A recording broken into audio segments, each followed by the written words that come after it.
So have you heard of the growth fundamental framework before? No? It looks a bit like this.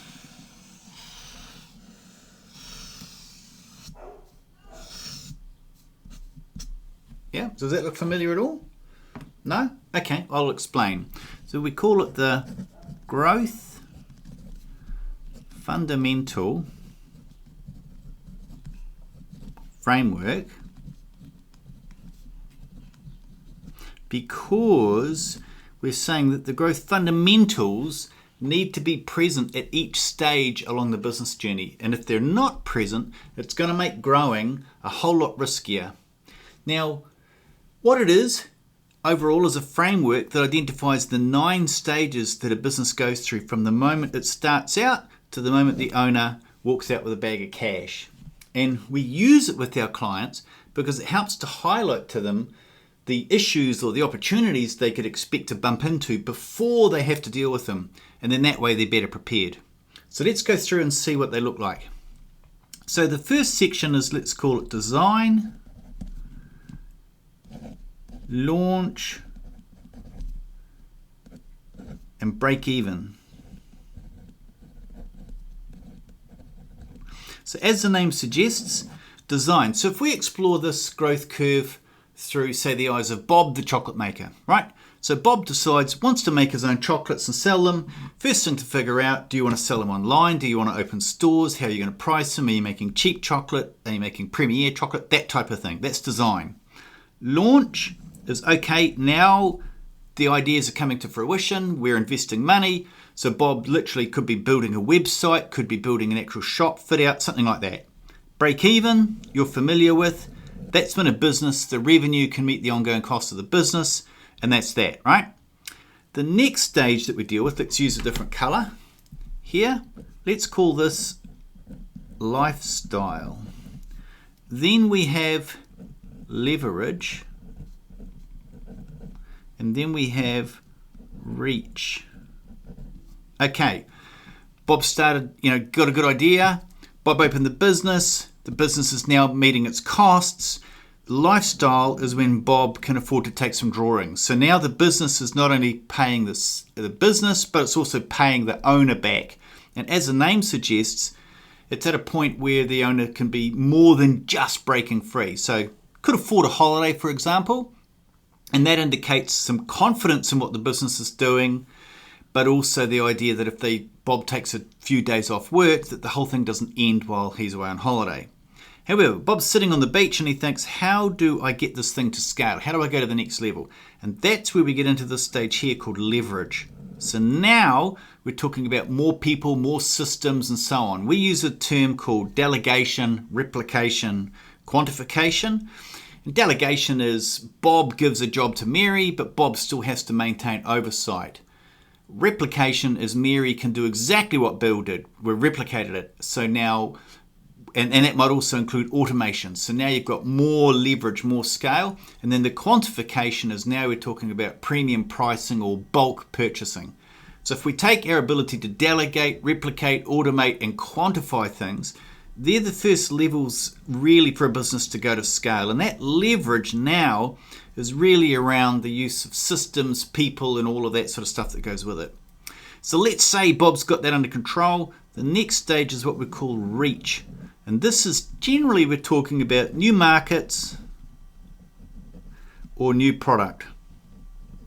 So Bob's got his chocolate, doing really well, gone to scale, but at this stage in leverage, generally more staff, more systems, more effort, more cost. How do I keep it going? Can't get enough sales in my local market. I know what I'll do. I'll go to a new market. So Bob's selling in New Zealand, decides to sell into Australia, and I'll go a new product as well, try and diversify across my existing client base. So Bob says, hang on, I'm going to sell chocolate and I'm going to sell meat pies. And that's fantastic. The next stage is what we call, we'll do it under here because it's easy to follow, leapfrog. Actually use another color. Then we've got maturity. And then we've got exit or decline. So at leapfrog, what's happening here, remember, Bob was on the beach, it was going good, decided to get bigger in scale. Reach is now new markets, new products, but in doing that, there's a couple of things that have surfaced. One is there's information about the market that Bob's not familiar with. Turns out Aussies don't want to eat a meat pie and a chocolate bar at the exact same time. And also that product, making those meat pies, is a problem. The meat keeps falling out. So leapfrog is alliance or acquisition. So now Bob says, well, hang on, if I buy another company or if I align with them, they're either going to help speed up the learning curve on how to be the best in the product, or they're going to speed up the process of penetrating the market, or both. And I'm taking that alliance or acquisition because I've extended myself into the market and the product, and there's a learning curve and a cost in doing that.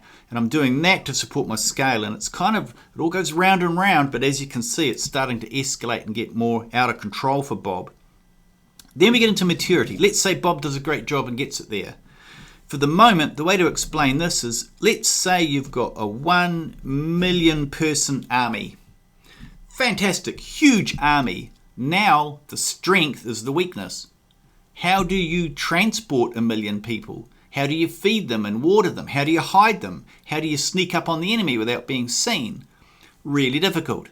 So in maturity for a business, what Bob's dealing with now is all of the issues of scale and management and reporting and information and all of the stuff that goes with just trying to deal with things at scale. Logistics is an easy way to think of it. And then at the end, there's succession. Bob goes good, walks out with a bag of cash.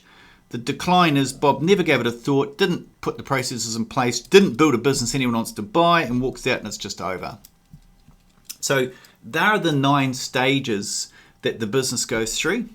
And what you'll notice is a couple little things here. We've got this thing here. Let's call this here the devil's toilet. And that's that bit there. And then we've got this other bit here, which we're going to talk about. Let's put that in a different color. And let's say that's the split point.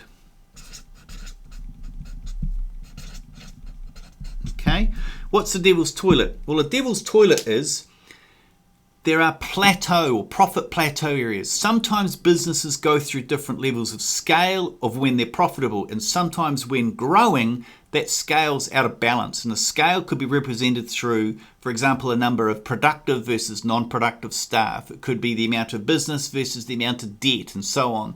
So it's getting that right balance. And if you get it wrong as you're trying to grow, you can go all the way down and fall through devil's toilet in the same way that you have snakes and ladders, right? You've slipped all the way down. So sometimes you'll hear people say, the business outgrew them, or they grew too fast and that's why they went broke. But it's because there are certain factors along the way here. The fundamentals weren't present, and that's why the business got into trouble.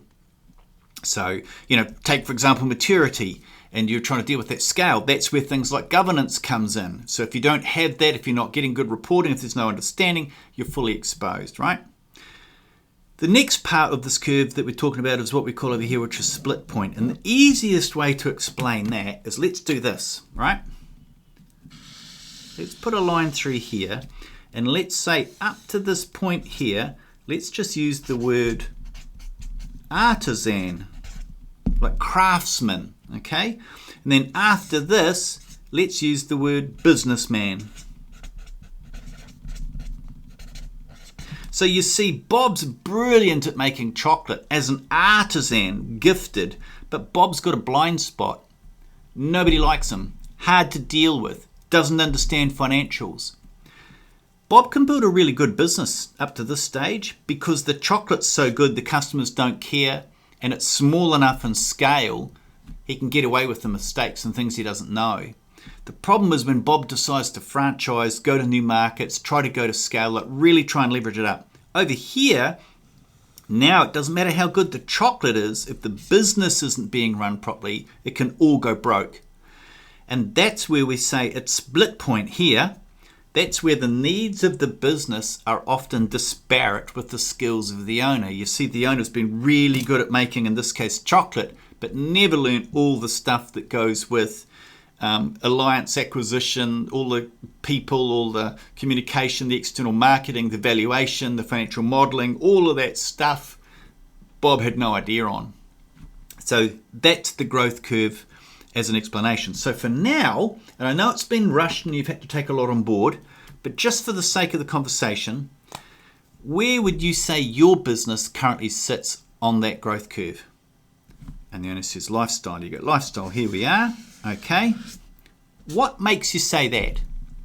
Well, we've got good money, we've got good, good income, we've got a staff member, but we really haven't gone to scale yet. We haven't really developed it further. Okay. Where would you like to be? Oh, we'd really like to get into this leapfrog. I love the idea of alliance acquisition, having markets and being exposed to different markets. We think that's something we'd like to get into. Okay. How long do you think you'd like to take to get from where you are now to leapfrog? Oh, I don't know, 3 to 5 years? 3 to 5 years. Okay? Would you be open to us bringing some ideas to you so you can see the types of things you need to prepare for before you smack into them? And that's it.